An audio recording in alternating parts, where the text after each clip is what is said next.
మనం నిన్న పెట్టిన డిమాండ్ల ప్రకారంగా వాళ్ళు మనం అడిగిన విధంగా డిఫెన్స్ డాక్టర్స్ ని మరియు తెలుగు డాక్టర్స్ ని ఈ యొక్క పోస్ట్ మార్టం లో ఇన్వాల్వ్ చేయడం జరిగింది.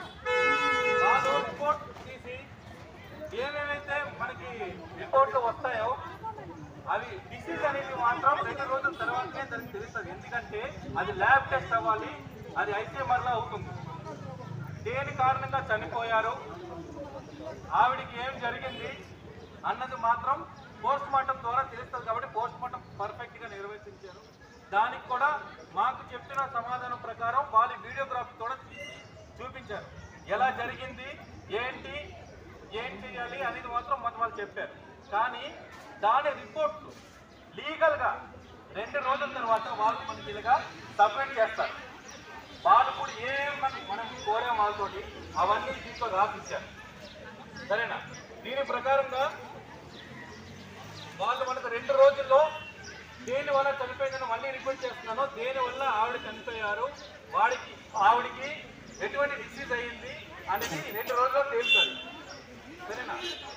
రేపు మిగతా ఫైనల్ రిపోర్ట్ ఏంటంటే ఈ ఎంటైర్ ఆవిడ వల్ల నెగ్లిజెన్స్ ఏదో జరిగిందో, ఆవిడని పట్టించుకోవడం వల్ల మనకి ఇలా జరిగిందని మనం కంప్లైంట్ చేస్తాం. కాబట్టి దాని రిపోర్ట్ మీద ఎంక్వైరీ జరుగుతుంది. ఆ మొత్తం రిపోర్ట్ వచ్చి 10 రోజుల్లో ఇస్తానని చెప్పి వాళ్ళు లిఖితపూర్వకంగా ఇచ్చారు, సీల్ కొట్టించారు. కాబట్టి మేము అక్కడి నుంచి దిగి వచ్చాం. ఇది వాస్తవం. ఇదిగో మీ ముందు ఉన్నది ఈ రిపోర్ట్. కావాలంటే ఎవరైనా చదవాలనుకుంటే ఇక్కడ కాపీ ఉన్నది, చదవండి. వాట్సాప్ లో కూడా సర్క్యులేట్ చేస్తాను, దయచేసి చదవండి. సరేనా? ప్రతి గ్రూప్ లో వస్తుంది. కాకపోతే ఇంకో విషయం, ఇక్కడ చాలా మంది కన్ఫ్యూజన్. పోయిన ప్రాణాలు ఎలాగో పోయాయి, ఆ కుటుంబానికి ఏమి జరగాలి, న్యాయం జరగాలి. ఇది మనందరూ ఉద్దేశం.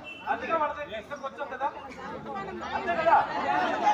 ఈ 10 రోజుల రిపోర్ట్ దొరికిన వెంటనే మళ్ళీ ఆ రిపోర్ట్ ఇదే విషయం మీద మేము ఆ విషయాలన్నీ మాట్లాడేసామా. ఇక్కడ జరిగిన ఒక సంఘటన మరి ఏ కుటుంబంలో కూడా జరగకూడదని వాళ్ళు స్ట్రాంగ్ గా చెప్పాం. మధ్య తరగతి డబ్బు ఉన్న వాళ్ళని పరీక్షిస్తున్నారు. వీళ్ళ నెగ్లిజెన్స్ జరిగిందని 100% వాళ్ళు కూడా ఎక్కడో కాడ ఒప్పుకున్నారు మా ముందున. అది వాస్తవంగా 10 రోజుల్లో మన చేతిలోకి వస్తుంది. అప్పుడు వరకు మనం ఏం చేయలేం. మిగతా కార్యక్రమాలు ఏమున్నాయో ఆవిడ దాన సంస్కారం చేయాలనేది ఏమన్నది అది ఇప్పుడు వాళ్ళ ఫ్యామిలీ మెంబర్స్ నిర్ణయిస్తారు.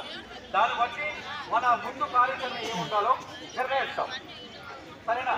ఇక్కడ ఎటువంటి గొడవ కాకుండా ఎటువంటి ప్రశాంతంగా వాళ్ళ పనులు మనం అడిగే ప్రతి ప్రశ్నకి వాళ్ళ సమాధానం చెప్పుతున్నారు. కాబట్టి ఎటువంటి కార్యక్రమాలను మనం లేనిపోని కార్యక్రమాలు మనం చేయకూడదు.